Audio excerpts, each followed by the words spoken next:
Boa tarde a todos. Nós vamos agora ouvir a palestra da professora doutora Fuia Meipô, do Departamento de Matemática da Universidade Federal de Viçosa.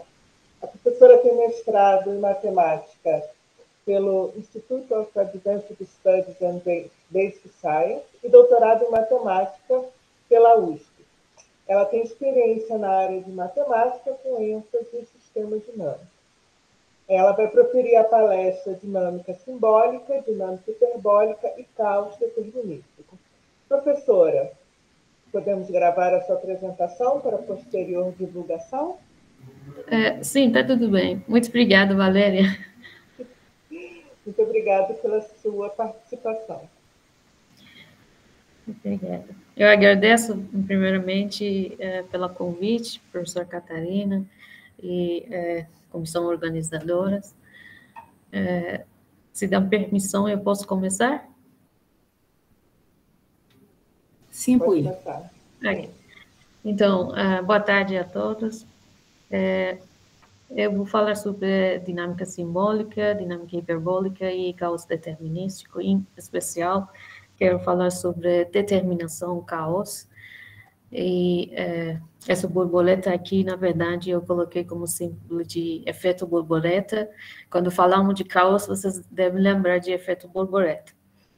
E eu peço desculpa, o título está em português, mas aí os slides vão ser em inglês. Qualquer parte, se são com dúvida, pode me perguntar. Okay. Eu vou começar uma revisão geral do que já foi feito ao longo da história de sistemas dinâmicos até hoje, e no final vou chegar ao que a gente atualmente estamos fazendo, nossos projetos atuais. Só um momento, você tem como ampliar o seu slide? Eu acho que ele não está na tela cheia, né? Não está na tela cheia, isso. Melhorou? Tem você como colocar tela cheia, não? Deixa eu ver se eu consigo.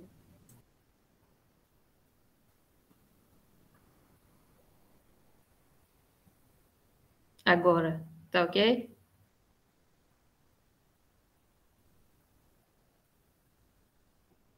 Sim? Melhorou. Deixa eu tentar fechar isso, talvez melhore.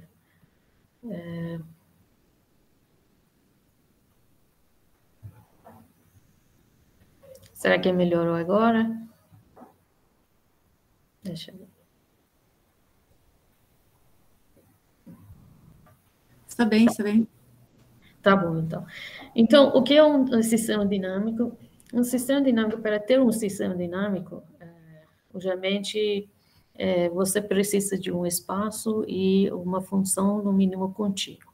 O sistema dinâmico, a gente fala, é evolução de algo ao longo de tempo. Então, a gente tem dois tipos de sistemas dinâmicos, ou são contínuos ou são discretos. Os continuidade de ser descrito refere para o tempo. Então, contínua quer dizer o tempo, ao longo de tempo contínua, está mudando. E quando fala discreto, quer dizer que é ao longo de tempo discreto. Então, nesse caso, o tempo pertence aos inteiros, nesse caso, por exemplo, o tempo pertence aos reais. O que a gente vamos focar mais sistemas dinâmicos discretos. No caso de contínua, tem, na verdade, técnicas que a gente, para simplificar, a gente muda esse tipo de sistemas dinâmicos através de algumas seções que chamam seções de Poincare, e chega para caso discreto e a gente começa de novo estudando casos discretos, em maioria dos casos. Ok, além disso, tem outro ponto de vista, que é teoria ergódica. A gente estuda sistemas dinâmicos usando juntamente com uma medida invariante. E a história de teoria ergódica se refere para caos. Em século XIX, 1800 e, não sei, 60 e pouco, naquela época, a primeira pessoa que já descobriu o caos, falam que foi Poincaré, quando estava estudando problemas de três corpos, e mas aí, por um tempo, já ficou parado, até que eu acho que o Lorenz, 10, 15 anos depois disso, já de novo começa falando sobre caos e teoria de caos chamou a atenção do pessoal. Então, mas aí a sugestão de Poincaré era como o caos tem algum tipo de sensibilidade à condição inicial, então já não dá estudar sistemas caóticos através de EDO, por exemplo, equações diferenciais ordinárias. Então, vamos usar técnicas de análise funcional para estudar caos, e assim foi que, na verdade, a teoria ergótica já nasceu, e hoje em dia, para estudar sistemas dinâmicos caóticos, a gente usa bastante teoria ergótica. Tá bom, então, vamos supor que você tem um sistema X, um espaço X, no mínimo, espaço topológico, e uma função f que é contínua. Então, isso basta para você ter um sistema dinâmico. Algumas noções preliminares eu vou mencionar, porque aí mais para frente vai aparecer, tá? Quando você tem um sistema dinâmico, você pretende estudar comportamento de objetos que a gente chama órbitas.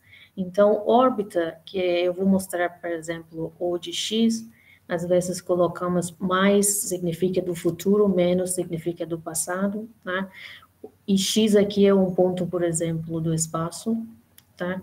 E aí, órbita de X, então, vai ser nada mais do que conjunto de Fn de X, N pertence a, eu vou dizer, Z positivo, contendo zero, por exemplo, também.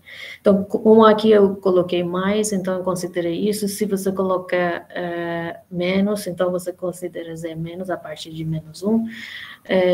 E se você coloca nada, você considera a órbita total, contendo os pontos do futuro e passado. Então, isso é conjunto de X, F de X, F2 de X, assim por diante. Aqui, F2 de X, para nós, significa F de X. Então, assim, F3 de X, Fn de X, da mesma forma. Tudo bem, então, essa é a noção de órbita. Quando você conhece a órbita de um ponto, essa X, obviamente, a gente chama espaço de fase. Pode ser que eu use essa frase. Então, quando a gente escolhe um X no espaço de fase, a gente olha para a órbita de X, pode acontecer vários casos. Um desses casos é que aí essa órbita seja finita. Ou seja, após de número finito de iterações, a órbita chega no local zero. Então, aqui, sempre eu estou considerando f0 de x igual a x. Então, tempo zero, parece que x está no local, nesse local. Tempo 1, após de 1 minuto, 1 segundo, dependendo como a gente considera, está f de x, assim por diante. Então, quando eu falo órbita periódica,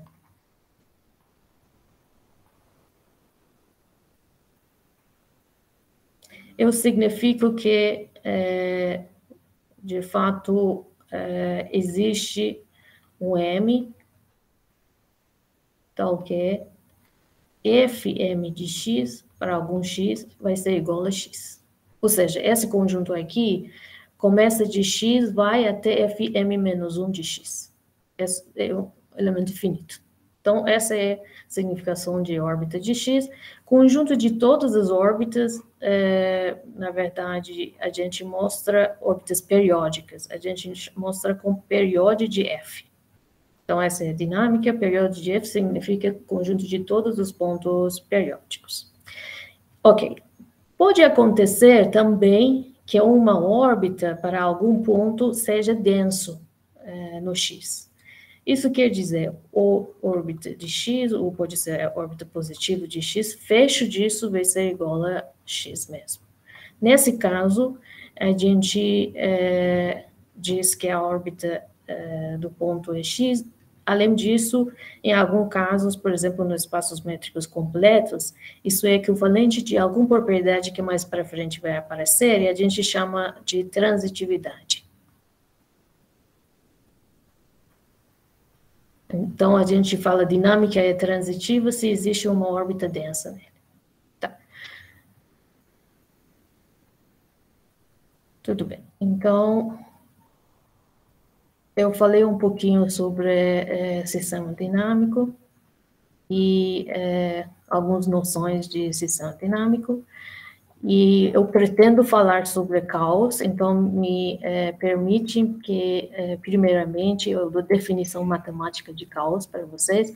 A gente tem diferentes tipos de caos, mas o caos que eu considero é caos Devaney. O Devaney foi aluno de Steve Smay, que daqui a pouco a gente vai chegar sobre trabalhos dele, no mínimo um dos trabalhos dele, tá? Então, seja X e D um espaço métrico. Eu falei que X basta ser um espaço topológico, mas de preferência a gente considera espaços métricos e, em maior dos casos, a gente considera espaço métrico compacto, variedades riemannianas compactas sem burtos. Então, por quê? Porque esses aí, depois a gente vai ver que são ricos em nos fornecer, juntamente com alguma propriedade chamada de hiperbolicidade, nos fornecer sistemas tipo caóticos. Então, seja XD um espaço métrico, uma transformação F, podemos considerar no mínimo contínua, então é caótico, se o sistema satisfaz essas três propriedades. Primeira propriedade é que seja topologicamente transitivo, tá? A definição de topologicamente transitivo já está aqui, é bem conhecido, então eu acho que não vou entrar na definição. Segunda propriedade é que o conjunto de pontos periódicos seja denso no X. Fecho de período de F seja X. E terceiro, que talvez já tenham ouvido e é mais famoso sobre caos, é sensibilidade à condição inicial. Essa terceira exatamente foi a razão que não deixava com EDO, pessoal estudam o caos, porque aí qualquer equação diferencial que eles estavam considerando para um sistema caótico, com um pouquinho de mudança na condição inicial, aí aparecia uma resposta muito diferente. Então, o que diz essa sensibilidade à condição inicial? Está dizendo que existe um valor delta positivo, então que para qualquer vizinhança ou qualquer aberto no espaço, e se você escolher um ponto X, sempre existe um ponto Y, tal que depois de algum momento, por exemplo, n iterados, algum n iterados, a sua distância vai ser maior do que delta, ou seja, ao longo dos seus órbitas, esses dois pontos vão se afastar mais do que distância, com distância mais do que delta, ok? Então, quando a gente tem essas três propriedades, aí a gente tem a presença de caos. Tudo bem. Já a gente viu definição de um sistema dinâmico, a gente viu definição de caos. Vamos ver um exemplo simples de um sistema dinâmico. Tá. Seja S um conjunto de N símbolos. Esse N pode ser qualquer número maior ou igual a 1, tá? Então, a gente fixa um conjunto S de N símbolos, e aí a gente define um novo espaço, aqui está mostrando sigma S, por exemplo, que vem de cartesiano, de menos infinito, infinito de S's. Tá? Esse espaço, da forma que está sendo construído, dá para ver que é um espaço de sequências. Então, qualquer elemento X nesse espaço, a gente mostra dessa forma. Observem que a gente pode fixar, em algum momento, esse ponto vírgula, para mim, significa separação entre futuro e passado. Aqui, x0, na verdade, é ao mesmo de f0 de x, que a gente tinha visto anteriormente na definição de órbita. x1, para mim, significa f de x. Aqui, f0 de x igual a x0, então, depois, f de x0, aqui eu tenho fn de x0, ou seja, a partir desse ponto, vírgula, eu estou olhando para a órbita futura, e quando o sistema dinâmico foi inversível, aí, a partir disso, para a esquerda, eu estou olhando para passado, o inverso da dinâmica, f menos 1 de x0, aqui, f menos n de x0, assim por diante. Ou seja, qualquer sequência, qualquer ponto nesse espaço, meio que está sendo uma sequência que contém informação sobre órbita futura e órbita passada. Pode ver que está olhando para esse ponto no sistema coordenado que vem de órbita futura e passada. Tá. A gente tem esse sigma S, tá? Simplesmente veio de S, um conjunto de N símbolos, tá? E aí a gente pretende se tornar esse espaço sigma S por um espaço métrico. Tá? Então, uma métrica bem simples que a gente conhece é a métrica discreta. Então, considere S com D, onde D de x e y é igual a 1 se x for diferente de y e 0 se x for igual a y. Então, considerando métrica discreta, já tem esse D como espaço métrico. Aí estende esse espaço métrico para mudar esse sigma S para uma nova espaço métrico. Então, defina D barra dessa forma ali, que esse D é o mesmo D que eu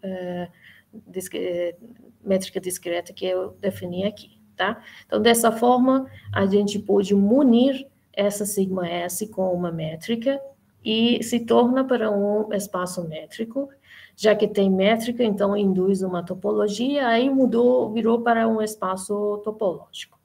Tá, já está pronto para eu definir uma dinâmica em cima disso. Perfeito.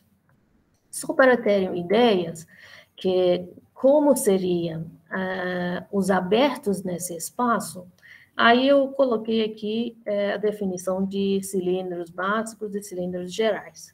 Então, os abertos no espaço com esse sigma S com D barra são dessa forma, coincidem, na verdade, com esses cilindros básicos e cilindros. O que significa C e J? Quer dizer que no local I da sequência, tá?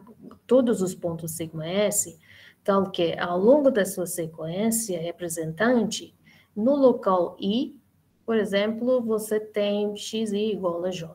Esse J pertence a S. Então, um desses elementos de S deve aparecer no local I da sequência. Da mesma forma, como esses cilindros básicos vão ser definidos de uma maneira bem independente, acontece que a gente pode considerar interseção desses cilindros básicos e chegar para cilindros gerais, que o conjunto de todos os cilindros gerais, dessa forma, gera uma base topológica para nosso espaço topológico. Tá.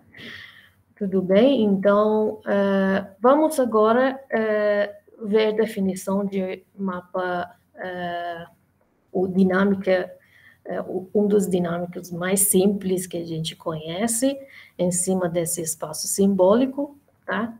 Então, o sigma, de sigma S para sigma S, a gente define simplesmente dessa forma. Esse ponto aqui, na verdade, é ponto vírgula, tá? Aqui também ponto vírgula. Lembra que esse ponto vírgula era onde a gente separou o futuro passado, tá? Então, sigma, que é famoso por shift, o deslocamento à esquerda, o que faz é isso que desloca os elementos de sequência em torno dessa divisão, tá? Um para a esquerda. Ou seja, quando sigma age nesse ponto x igual a xn, então leva x0 no local menos 1, vai deslocar, na verdade, x0 para cá e todos os outros elementos da mesma forma. Então, x1 vem no local x0, x0 foi no local de x-1, x-1 veio no local x-2, assim por diante. Então, faz um shift, um deslocamento simples. Ou seja, sigma x i, se você olhar para a nova sequência, aí você tem x i mais 1, essa sequência. Se i for igual a 0, você tem 1, e assim por diante. Tá. Observem que aqui a gente construiu sigma S, um conjunto de dois lados. Isso serve quando a gente está estudando dinâmicas inversíveis. Porque aí lembram que aqui, quando for na parte negativa, eu falei que a gente está considerando o passado. Então, quando a dinâmica é inversível, aí tem sentido estudar através de um shift de dois lados. Pode acontecer que a dinâmica não seja inversível. Nesse caso, a gente esquece, obviamente, a parte negativa e só olha para a positiva. Ou seja, esse sigma S vai se mudar por sigma S positivo e você considera de I igual a 0 até mais infinito de S. E aí, aqui que você define esse sigma do mesmo jeito, de novo, mesma definição de shift, aí essa aí a gente chama shift de um lado. Então, shift de dois lados contém parte positiva e negativa, shift de um lado só contém parte positiva. Então, shift de um lado. Ok. Tá. Esse mapa shift, ou essa dinâmica simbólica de shift, por que é importante e por que vale para nós? Veja alguma propriedade desse shift. Sigma de sigma S igual a sigma S. Então, sigma S é um conjunto invariante pela mapa de deslocamento. Esse sigma, considerando na topologia que a gente construiu, considerou, é um homeomorfismo. E, além disso, é topologicamente transitivo, pontos periódicos são densos aqui, e tem sensibilidade à condição inicial. Lembrando, essas três eram definição de caos. Ou seja, essa dinâmica simples que a gente acabou de ver é uma dinâmica caótica. Portanto, se a gente conseguir conectar, em alguma maneira, alguma dinâmica mais complexa na natureza, que alguma variedade compacta, por exemplo, bem complicada, que aí é dinâmica que não dá para estudar facilmente. Com essa dinâmica simples, que dá para estudar facilmente, aí tudo bem, então a gente consiga estudar a outra dinâmica através dessa dinâmica simples. Mas como? Isso vem através de algo que a gente chama conjugação topológica. Para ter uma conjugação topológica, então basta você ter uma subconjunto do seu espaço de fase, subconjunto invariante, de tal forma que F restrito a esse subconjunto seja topologicamente conjugado com algum tipo de shift. Esse sigma é um mapa de deslocamento, o shift, então essa φ, se for um homeomorfismo, aí a gente fala que tem uma conjugação topológica, e no caso de teoria ergódica, por exemplo, se a gente está olhando de ponto de vista medida, até basta ser um isomorfismo que preserva a medida, tá? Isomorfismo bimensurável que preserva a medida, tá? Então, assim que a gente procura estudando dinâmicas complicadas do tipo F, através de dinâmicas simples, simbólicas, como sigma. Uma coisa aqui, como um exemplo, se vocês conhecem, por exemplo, existem vários atratores que chamam atratores estranhos, por exemplo, por ser muito caótico, por ser muito complicado. Então, por exemplo, o atrator de Lorentz, atrator de Renon, e vários, entre outros, por exemplo, se vocês já têm ouvido, por exemplo, na matemática, esses estudos são atratores caóticos que, neles, a gente usualmente procura para tal conjunto lambda, que usualmente é um conjunto tipo Cantor, e aí a gente tenta construir tal conjugação topológica. Ok.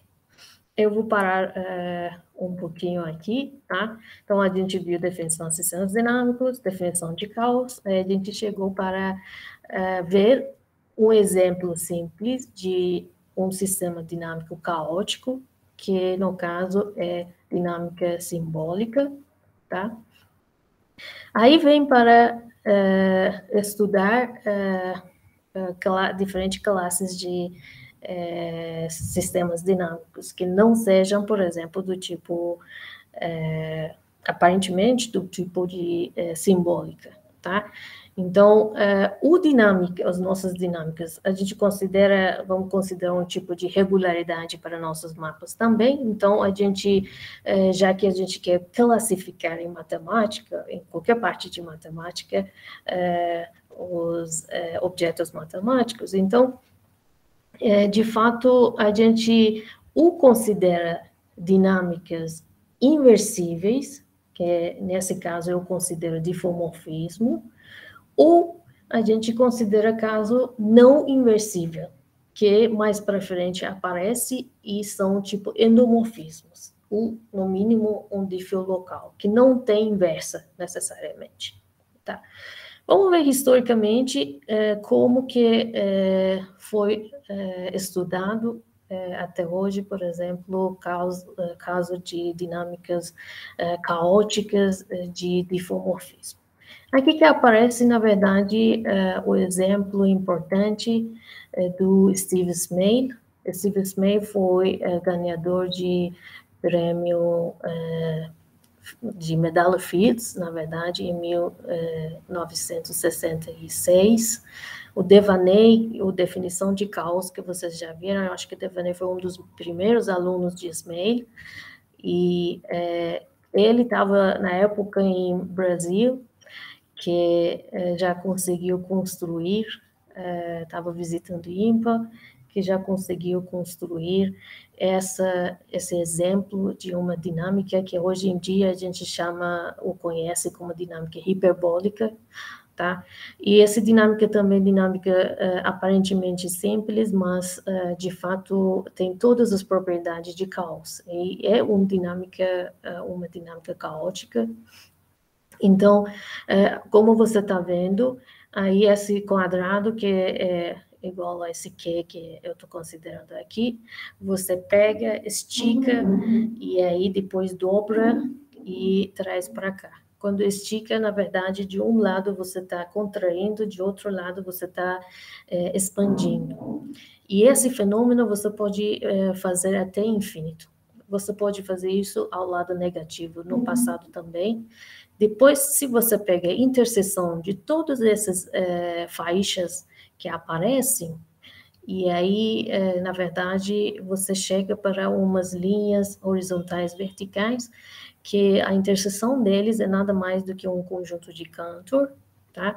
E esse conjunto Cantor que aparece aqui é exatamente o que Smale mostra, que F restrito a esse conjunto Cantor é topologicamente conjugado com algum tipo de shift.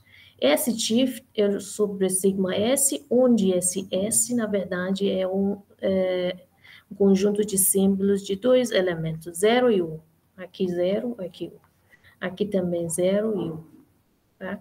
Então, começa daqui, depois o conjunto das sequências, então vai ser construído em cima disso.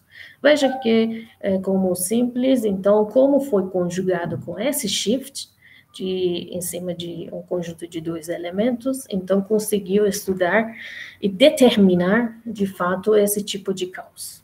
A partir disso, o Smith, na verdade, veio e chamou o caos existência desse tipo de ferradura nos sistemas do tipo diffeomorfismo. Esse teorema famoso dele tem muitas aplicações em várias áreas, em especial em astronomia e em cosmologia, né, dessas áreas que estudam as órbitas de planetas, por exemplo. Então, seja F um diffeomorfismo e que um ponto homoclínica transversal de algum ponto fixo hiperbólico. Eu falei para vocês que o que é um ponto periódico, não?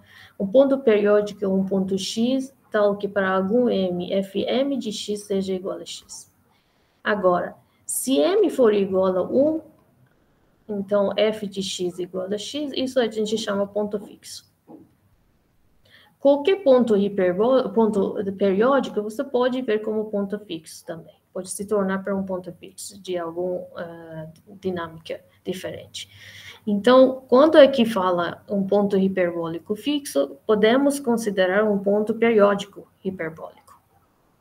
Tá. Para poder usar. Então, veja que aqui falou nada sobre propriedade de ser hiperbólico, coisa. Falou que diffeomorfismo, se existe um ponto homoclínico transversal para algum ponto hiperbólico fixo, aí então pode dizer que existe um cantor do tipo lambda, que é invariante e fica topologicamente conjugado com algum tipo de shift. Tá? Então, esse teorema é o teorema principal que em qualquer parte dos nossos estudos sobre diffeomorfismo, se aparecer tal propriedade, aí a gente sabe que existe uma ferradura de Smith e nos leva até caos determinístico, ou seja, o tipo caos que a gente pode conjugar com algum tipo de dinâmica simbólica do tipo shift. Perfeito. Tá. Aparece aqui a palavra hiperbolicidade, um ponto hiperbólico. Tá certo? Então, vamos ver a definição formal de hiperbolicidade. Esse é Dmitry Anasov, que, na verdade, dá essa definição, refere a ele. Seja M uma variedade, pode considerar uma variedade compacta riemanniana, tá? E F é um diffeomorfismo. A gente diz que F é uniformemente hiperbólico. O tipo de diffeomorfismo Anasov, se para qualquer ponto x, a gente pode decompor o espaço tangente como soma direta de dois subespaços, que um deles a gente chama espaço estável, o outro inestável. No estável, está acontecendo que qualquer vetor aqui está contraindo ao longo de aplicação de dxf. E no EU, acontece que qualquer vetor vai expandir nessa direção, tá? Então, o que significa hiperbolicidade? Significa que existe um lambda entre 0 e 1, de tal forma que para qualquer n, a gente tem essas três propriedades. Esses subespaços estáveis e inestáveis são invariantes e, então, qualquer v em subespaço estável, pela fórmula que mostra, vai contrair, qualquer v em subespaço inestável vai expandir. Tá. Por que a gente está considerando esse tipo de dinâmica hiperbólica? Porque quando você tem uma variedade compacta, tá? A compacidade de variedade, juntamente com hiperbolicidade, que já contém um tipo contração e tipo expansão, então, já nos leva para sistemas que são, na maioria dos casos, são caóticos. Então, aqui que aparece caos. E aí a gente precisa ver se a gente consiga determinar desse tipo de caos que aparece nesses exemplos. Um exemplo conhecido é o exemplo que chama de CatMap, refere para Arnold, na verdade, de dimorfismo no toro, que vem dessa dinâmica linear, tá? Aqui deve ter módulo 1, que vai no T2.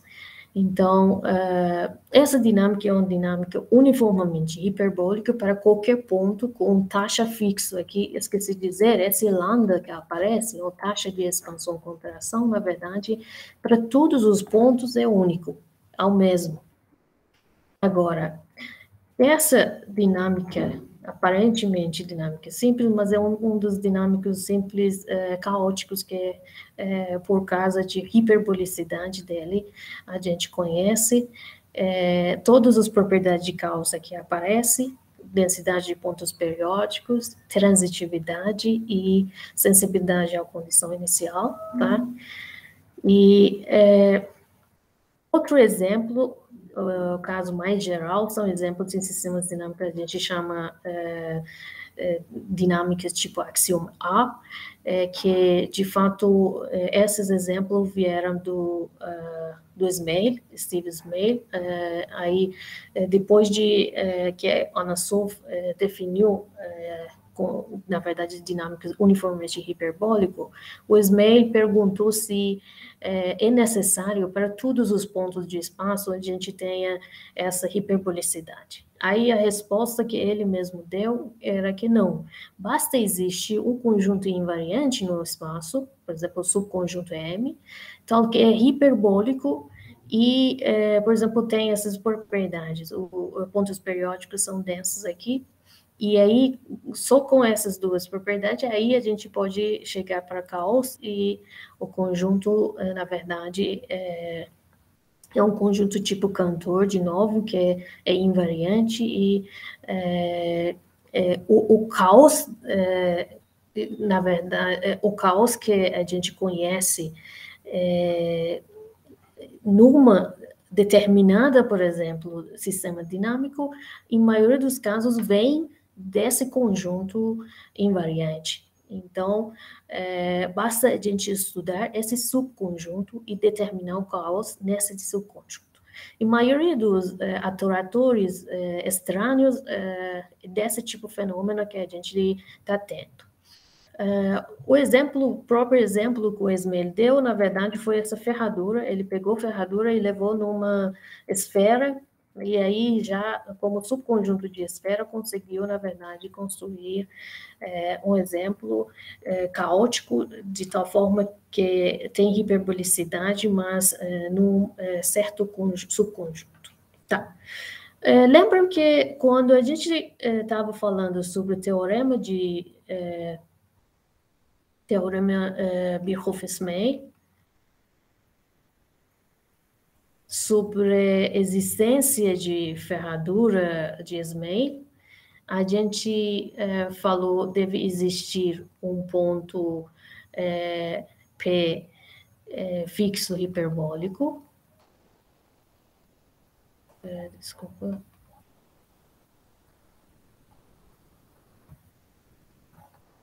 Sobre a existência, isso aí daqui a pouco eu vou falar para vocês, tá?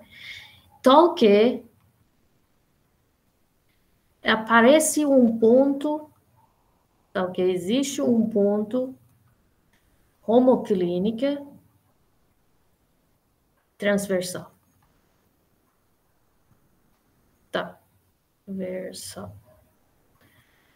Agora eu quero explicar o que é um ponto homoclínica transversal. Tá? Lembrem que nos sistemas dinâmicos hiperbólicos, qualquer ponto do espaço tangente de ponto, você pode decompor por dois subespaços, um estável e um inestável. Então, vamos supor esse ponto X e na verdade, esses subespaços estáveis e inestáveis no seu espaço tangente. Essa inestável, então, é U, e essa é S. Tá. Teorema Hadamard-Perron, na verdade, é um teorema que nos garante a existência de variedades locais tal que são tangentes a esses subespaços invariantes. Então, esse, por exemplo, é uma variedade inestável local de X, e aí isso pode ser uma variedade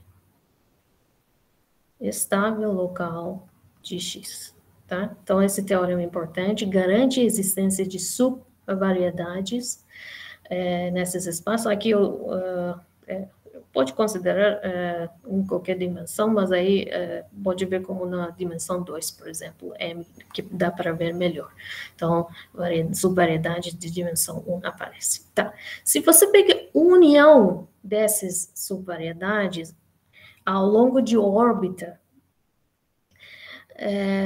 através de, por exemplo, Fn, F-N, como a dinâmica, na verdade, é uma dinâmica de um lado você tem expansão, de outro lado contração, então acontece que essas variedades vão crescer ao longo no espaço, tá?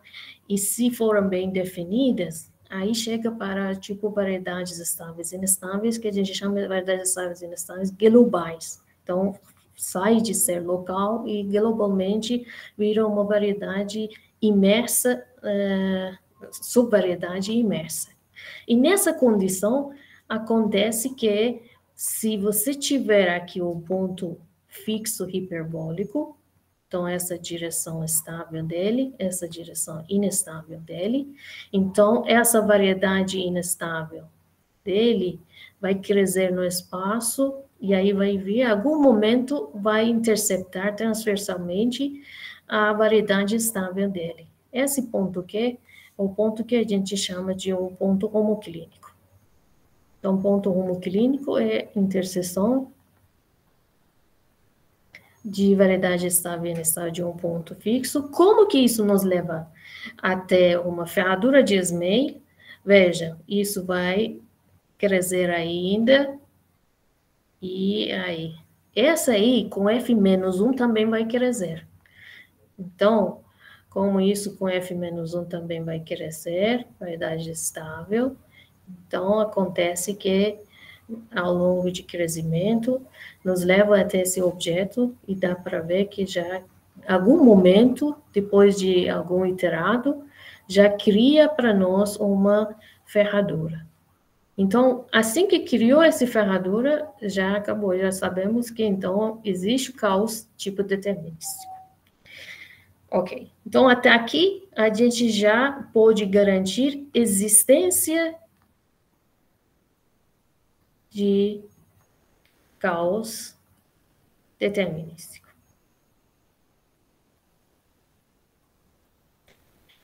Mais para frente, eu vou dizer que, de fato, além de existência, a gente quer saber que tipo de caos determinístico. Quando eu falo que tipo, quer dizer, ok, já que C existe, como posso garantir, como posso entender que com que tipo de shift o dinâmica simbólica vai se conjugar?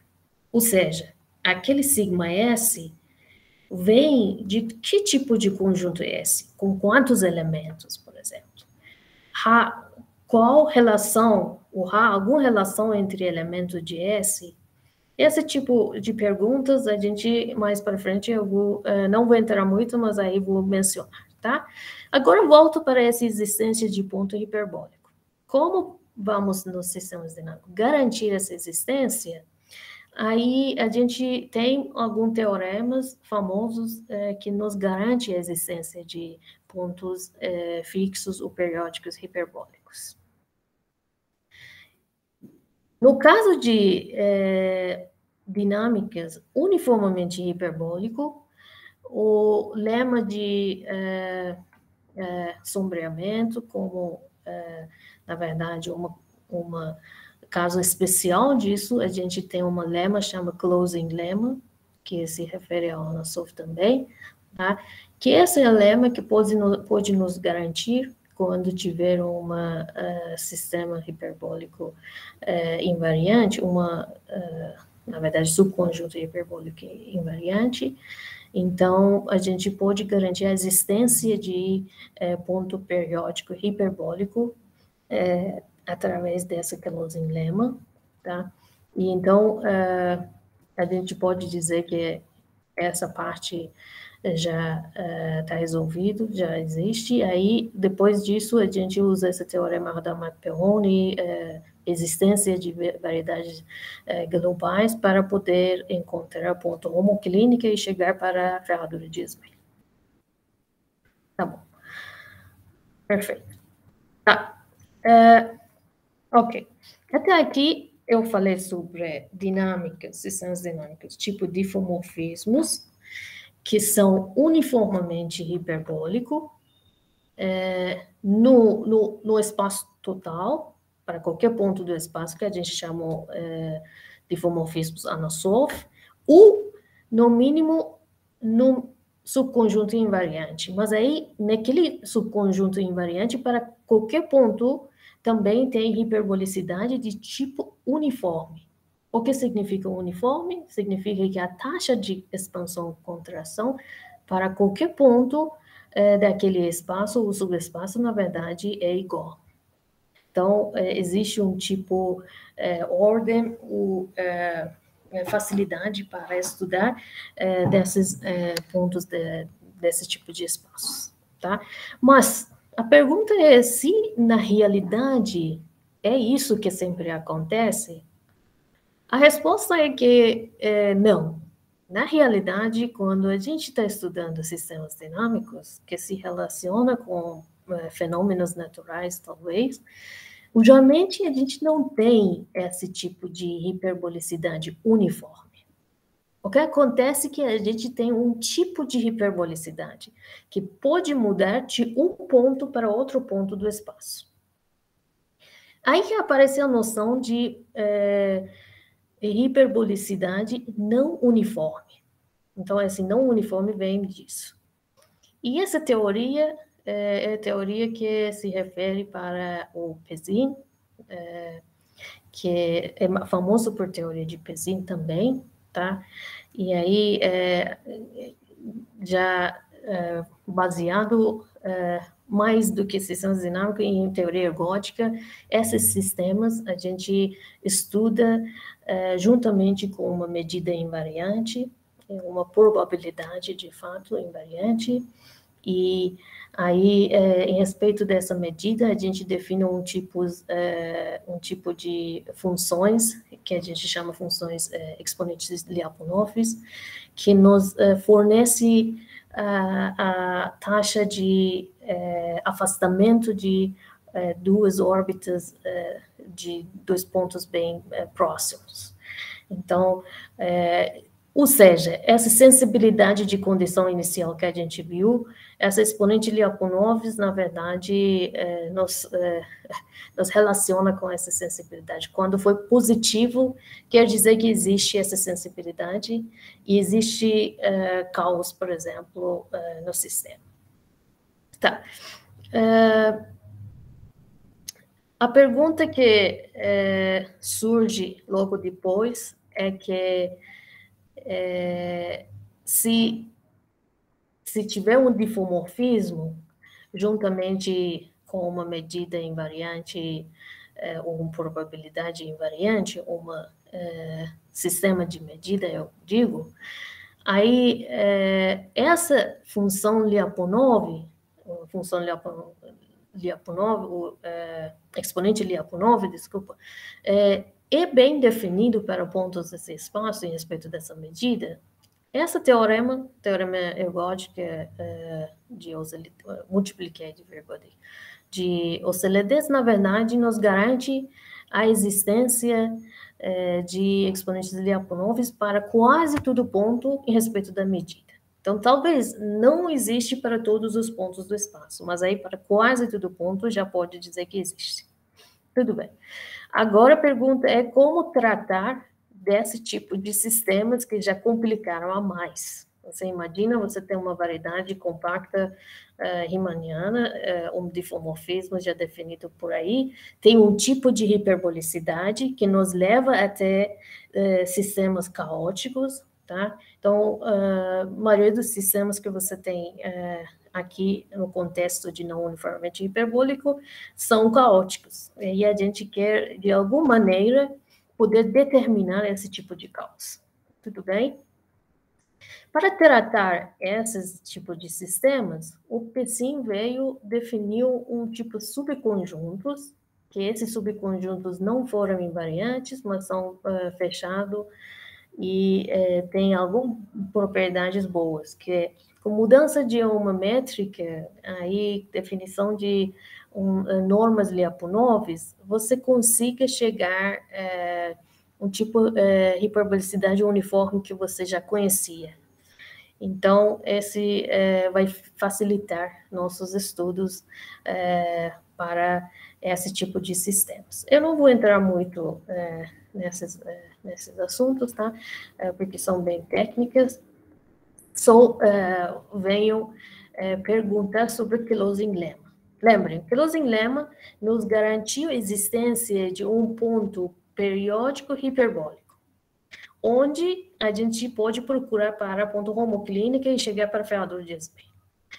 Agora a pergunta é, se a gente está no contexto de hiperbolicidade não uniforme, existe closing lemma? Resposta sim. O Katok, na verdade, que foi aluno de Sinai, de fato, tem um artigo que dá esse closing lemma para caso de difomorfismos, tá? Para difomorfismos, então, do tipo não uniformemente hiperbólico, ele mostra que, através desse closing lemma, a gente pode chegar para a existência de ponto periódico hiperbólico. Perfeito. Depois, o próprio PSIM defina variedades estáveis e inestáveis do tipo PSIM, que chamam PSIM estável e inestável, variedades estáveis e inestáveis do PSIM, não sei, PSIM stable and unstable manifolds, desculpa aí, não sei se traduzir bem em português, e usando essas variedades estáveis e inestáveis globais de PSIM, aí nós podemos chegar até pontos homoclínicos e usar esse teorema Birchhoff-Smale, que já apareceu no começo, nos slides referente ao Steve-Smale e ferradura de Smale. Ok. Vamos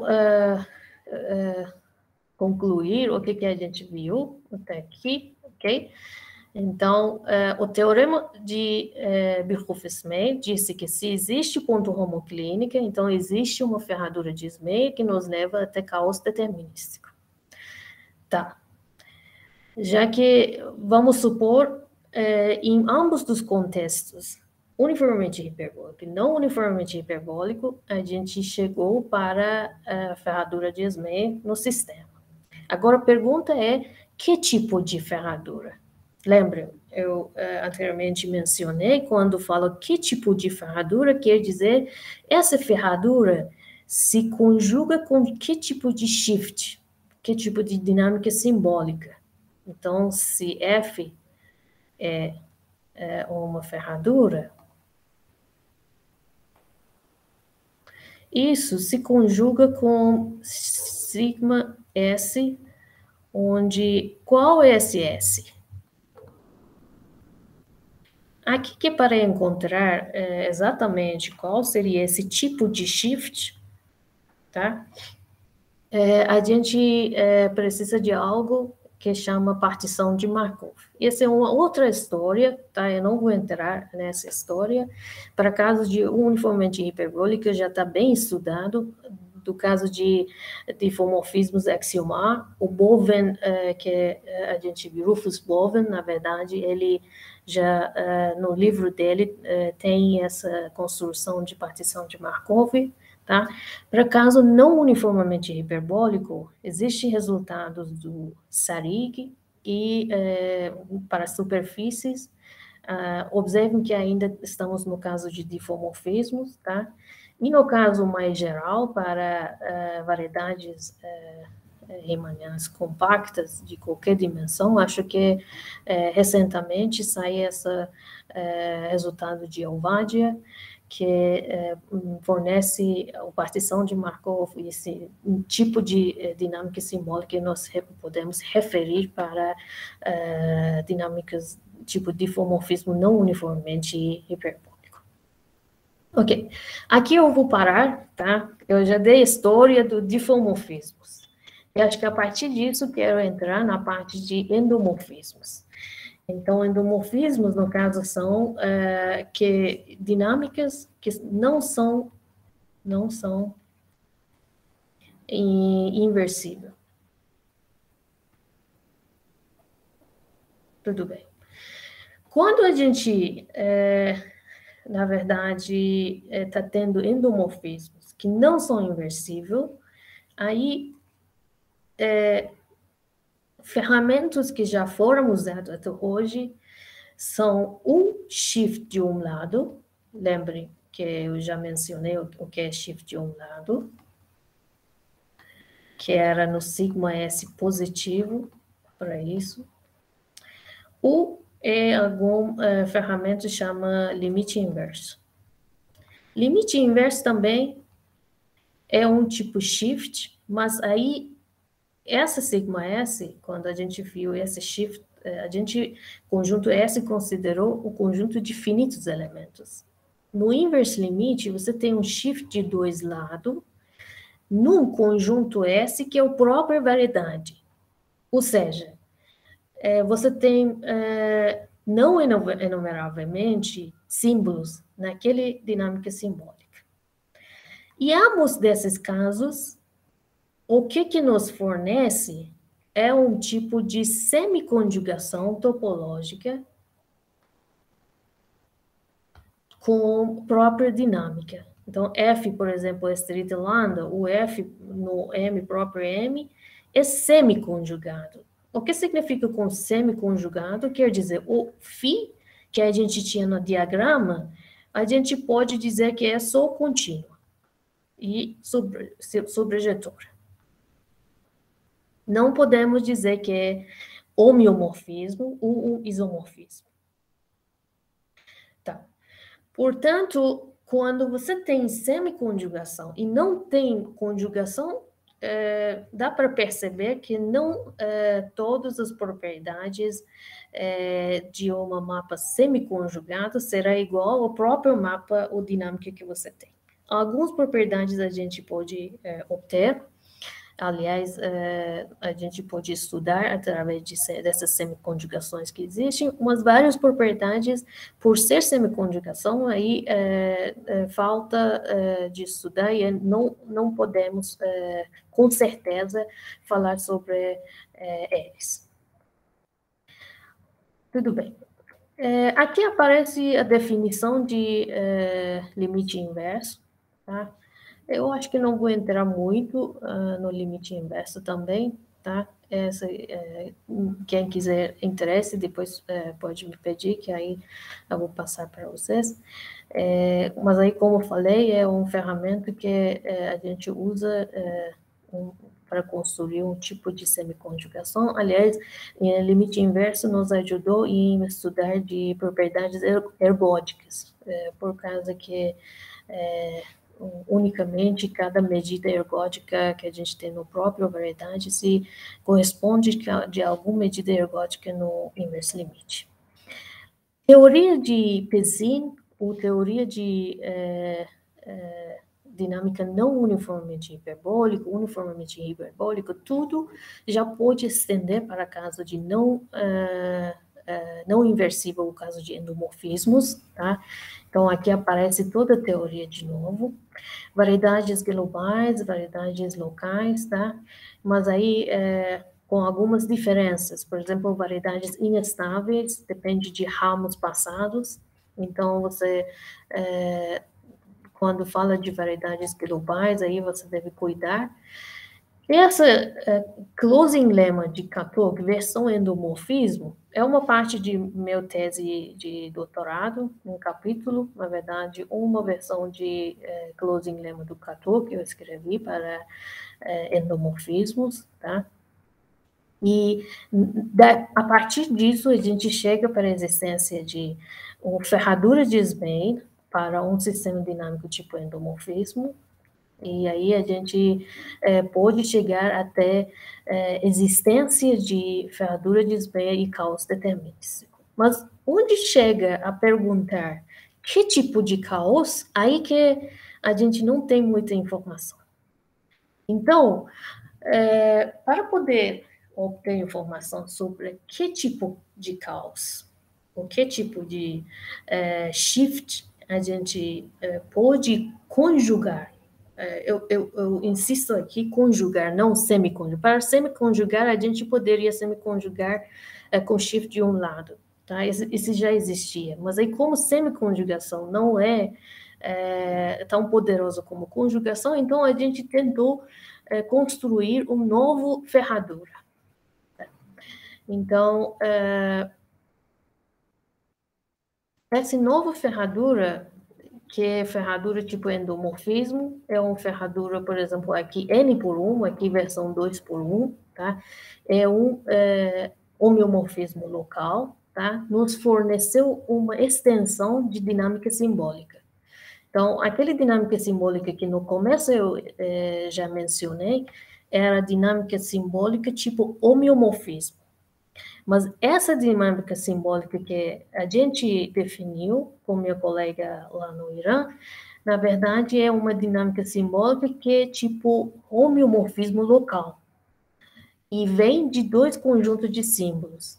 Um conjunto de símbolos numérico refere para futuro, o alfabético se refere para passado.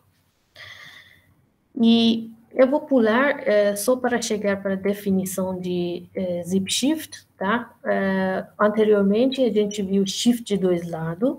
Então, aqui, em cima de dois conjuntos de símbolos, a gente estendeu o shift de dois lados para zip shift, tá? Que a definição na prática é mais ou menos o mesmo, faz o deslocamento. A única diferença é que naquele ponto vírgula. Aquele ponto vírgula que era diferença entre futuro e passado, aí que a gente tem uma regra que nos fornece qual objeto do futuro vai para qual objeto de passado. Ou, no caso de inversa, também a gente deve usar isso. Esse capa, na verdade, é essa função subjetora que nos fornece essa informação. Aqui a definição já existe, mas talvez no exemplo vocês vão ver melhor, para mostrar que realmente é uma extensão. Aí você pega o shift de dois lados, então veja que é um zip shift, mas nesse caso, S igual a Z. Tá? Então aí e esse capa, no caso de shift de dois lados, será uma identidade. Agora, aqui, por exemplo, o exemplo desse ferradura 2 por 1, dá para ver que você tem conjunto Z, A, B, S, por exemplo, esses conjuntos, um capa você define dessa forma. Leva 0, 0 linha para B e 1 linha para A. E aí, dessa forma, você ganha um zip shift, que no caso será conjugado com essa ferradura 2 por 1, que a gente acabou de ver aqui.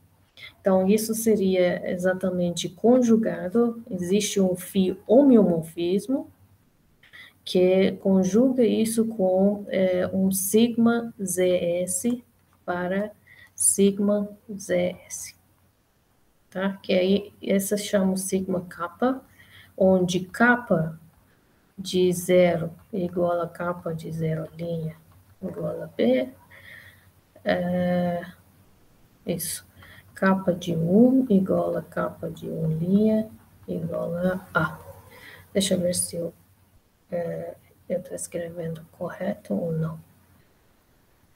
Acho que no exemplo eu escrevi aqui, pelo que estou vendo, 0 e 1 linha. Desculpa, 0 e 1 linha na figura está indo para A. 0 e 1 linha, está indo para A. E aí, 1 e 0 linha, 1 e 0 linha, está indo para B. Não faz diferença, aí, como figura já está dessa forma, então eu preferi escrever dessa forma. Então, já conseguimos uma conjugação topológica. Versão medida disso já foi feito com meu aluno de mestrado, Neemias, que a gente já conseguiu isomorfismo, ou conjugação de medida para um Baker Map, N por 1. Veja as propriedades desse zip shift. O zip shift agora é um homeomorfismo local, tem densidade de pontos periódicos, tem transitividade, e tem, além de transitividade, é mixing, mas aí no caso anterior também era mixing, tá? E eu não mencionei aqui, mas tem sensibilidade à condição inicial, e então é caótico também, tá? Então, já que é caótico, já é de dois lados também, tá? E nos forneceu um tipo de conjugação topológica, então é melhor candidato para ser usado em lugar de shift de dois lados para estudar homeomorfismos locais e difomorfismos locais no caso. Então, nossos projetos, a partir disso, se referem para usar esse zip shift em lugar do shift, e sem usar ferramentas de limite inverso, a gente tenta estudar ferraduras do SMAIL, tipo N por 1, encontrar esse tipo de ferraduras nos sistemas tipo endomorfismos, e construir tipo partições de Markov, que nos leva a ter um tipo de conjugação topológica. Aqui tem o teorema que mostra a conjugação topológica de essa ferradura. Eu coloquei 2 por 1, porque na figura estava aparecendo, mas o próprio teorema é de N por 1. Aqui é 2 e 2N. Mas aí aqui a gente pegou N2, então. Então, S é conjunto Z, conjunto S. Ok, eu acho que eu vou parar por aqui. Aqui tem algumas referências, se alguém se interessar, tá? E qualquer dúvida, estou à disposição. Muito obrigada. Muito obrigada pela palestra, professora Poia. A gente abre agora para perguntas. Alguém tem alguma pergunta? Gente, não tem ninguém do sistema dinâmico aí?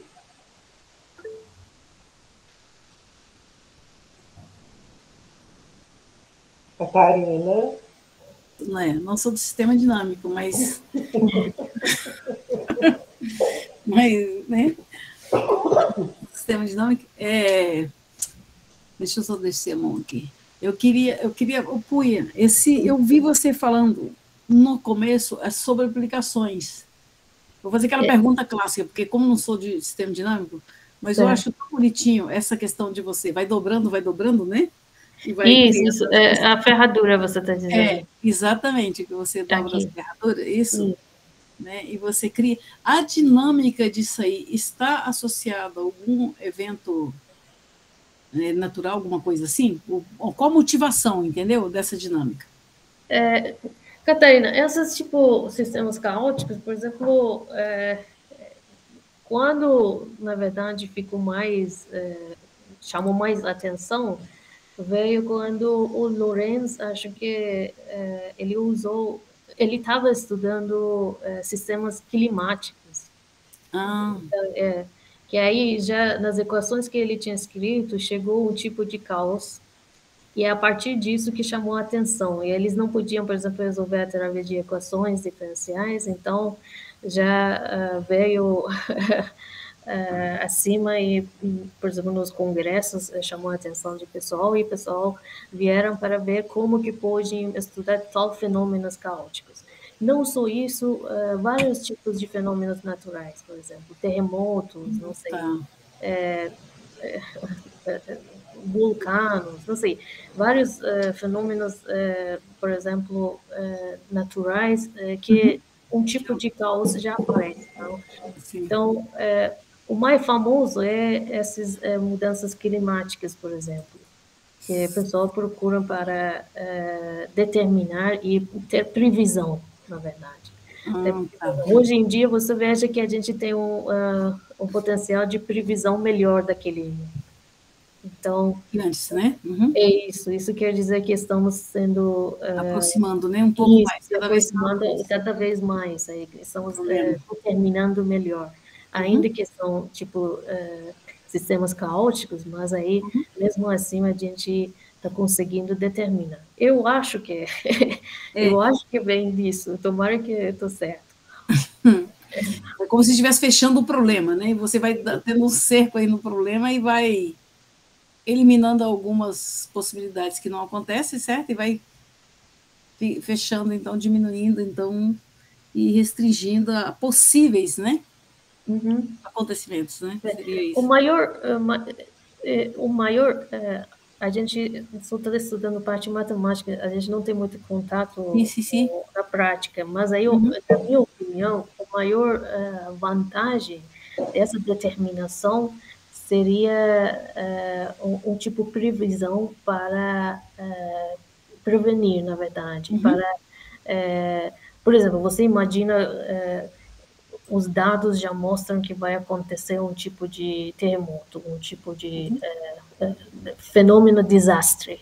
Se a gente conseguir ter previsão disso e a gente medir, na verdade, qual mal que vai ser isso, a gente, quanto antes poder estudar e entender, a gente pode, na verdade... Evitar danos maiores. Isso, exatamente.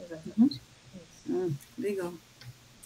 Eu já tinha visto, né, você aplicando, mas nunca tinha perguntado em quê, né, porque tem toda a parte da dinâmica que é bonita, né, mas assim não tinha associado. Sabia qual é o caos, né, que está que pode ligar com isso, né? Então, isso. Tá joia, obrigada. Nada, minha Jesus. Muito, muito bom. Se ninguém tem mais nenhuma pergunta, vamos abrir os nossos microfones e as câmeras, por favor, para a gente poder agradecer a professora Apoio e tirar a nossa foto. Ah, tá. O Puia, você pode tirar a apresentação? Parar de apresentar? Ah, tá bom. Tá bom. Vamos agradecer a Puia.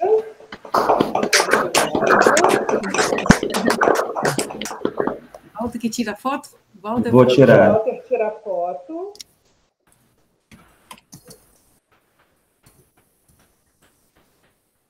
Todo mundo X aí, né? Todo mundo X. Certinho. E, recado, nós retornamos, então, amanhã, dia 12/7, às 10 horas, com 2 plenárias pela manhã e... Será online também, né? Sim, que serão online. Para as pessoas, se preferirem, podem assistir a plenária no auditório do Departamento de Matemática, que vão estar sendo transmitidas, ok? E a gente se vê amanhã. Ok. Então, posso interromper, né? Sim, por favor, Catarina. Obrigada, Pui. Muito obrigada, gente. Um abraço a todos. Tchau. Tchau. Vou interromper a gravação, só interromper a gravação. Okay.